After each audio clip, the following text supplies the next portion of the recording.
Continuando então,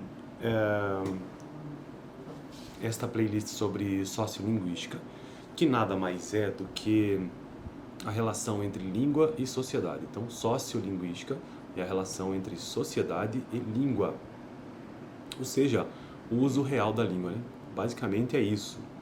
E aí eu reiniciei esta playlist, ou melhor, estou dando continuidade nela, mas reiniciei no sentido de que estou voltando aos primeiros assuntos de quando eu comecei essa playlist.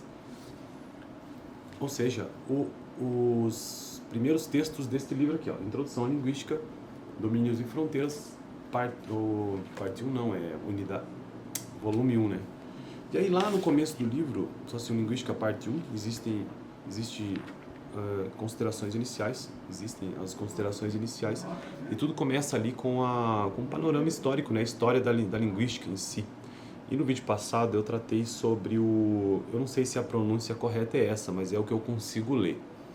Então a pronúncia aqui é Schleicher, acho que é isso, né? Esse linguista alemão chamado Augusto Schleicher. Bom, estou lendo conforme está escrito, eu não sei pronunciar isso em alemão, não. Transliteração aqui é Schleicher. E aí naquele vídeo eu mostrei que este linguista ele teve forte impacto no século XIX e ele não era apenas um linguista, mas também um estudioso das ciências naturais, dedicando-se à botânica. E ele trouxe uma orientação biologizante à linguística naquele momento, né? Então, olha só, a orientação biologizante que Schleicher imprimiu à linguística da sua época afastou, evidentemente, toda consideração de ordem social e cultural do trato do fenômeno linguístico. Então, o que nos diz aqui é que, lembrando, esta playlist é de sociolinguística, a relação entre sociedade e língua. Então, veja que, a começar pelo primeiro linguista que teve forte impacto aqui, pelo menos nesse contexto europeu, não se levou em consideração a ordem social e cultural no trato do fenômeno linguístico, por conta desta orientação biologizante que ele trouxe naquele momento.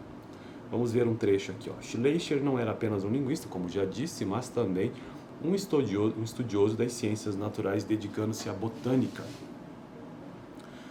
Este fato dera-lhe uma orientação a favor das ciências da natureza. Ademais, de acordo com a filosofia de Hegel, que dominou o pensamento alemão desta época, as ciências humanas, incluindo a história, são o produto do livre pensamento do homem e não podem ser colocadas sob a influência de leis imutáveis e gerais, tais como o fenômeno da natureza. Vou repetir isso aqui. Ademais, de acordo com a filosofia de Hegel, que dominou o pensamento alemão dessa época, as ciências humanas, incluindo a história, a história são o produto do livre pensamento do homem e não podem ser colocadas sob a influência de leis imutáveis e gerais, tais como o fenômeno da natureza. Não diz aqui, né? Mas então o que eles estavam dizendo aqui não se levava em consideração leis imutáveis naturais. Ora, Schleicher, como todos os linguistas anteriores a ele, tinha a ambição de elevar o estudo da linguagem ao status de uma ciência rigorosa, com rigorosas leis de desenvolvimento. Isso segundo Câmara Júnior. Deixa eu ver se eu acho uma outra passagem dele aqui. É assim que Schleicher se propõe a colocar a linguística no campo das ciências naturais, dissociando-a da tradição filológica, vista por ele como um ramo da história e da ciência humana. Para o referido linguista alemão, o desenvolvimento da linguagem era comparável ao de uma planta que nasce. Então aqui a gente entende o que significa essa orientação biologizante.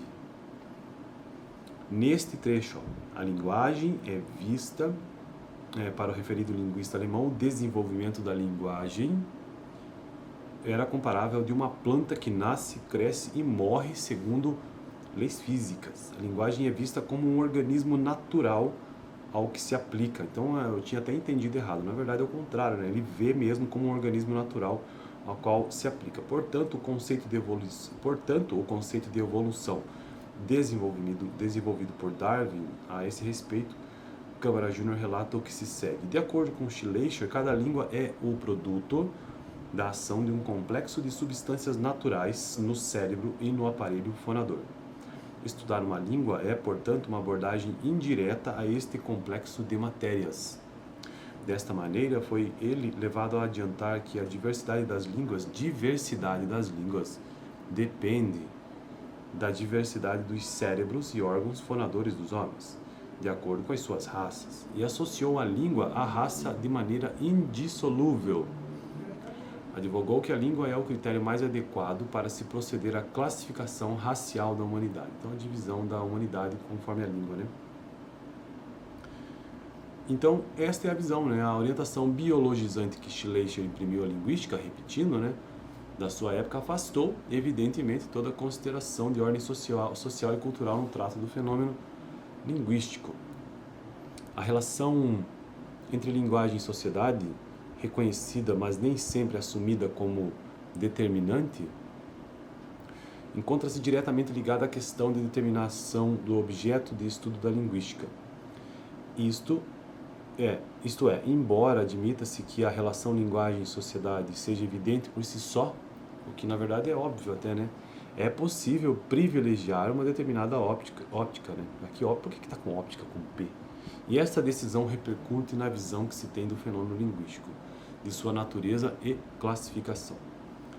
Nesse sentido, a linguística do século XX teve um papel decisivo na questão da consideração da relação linguagem e sociedade. Mas, a partir daqui, e aliás até este último texto que mencionei, vou continuar no próximo vídeo. O vídeo de hoje eu quero finalizar por aqui, apenas trazendo então esta primeira orientação, vamos dizer assim, entre aspas, dominante ali no pensamento europeu sobre linguagem, né? Então, o linguista alemão August Schleicher, que traz esta orientação biologizante, é ruim de falar, né?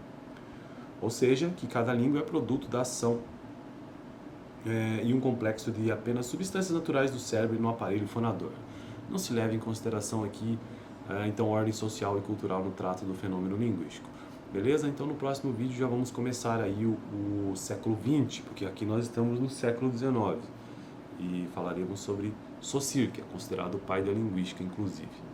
Beleza? Então dá uma olhada no vídeo passado, caso você queira, vou deixar aqui no final, onde eu já havia tratado sobre esta orientação biologizante de Schleicher. Deixaria aqui no final.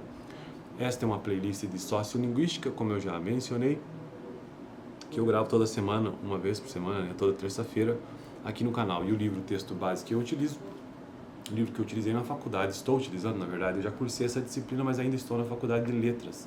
Introdução à Linguística, volume 1, Domínios e Fronteiras. Valeu!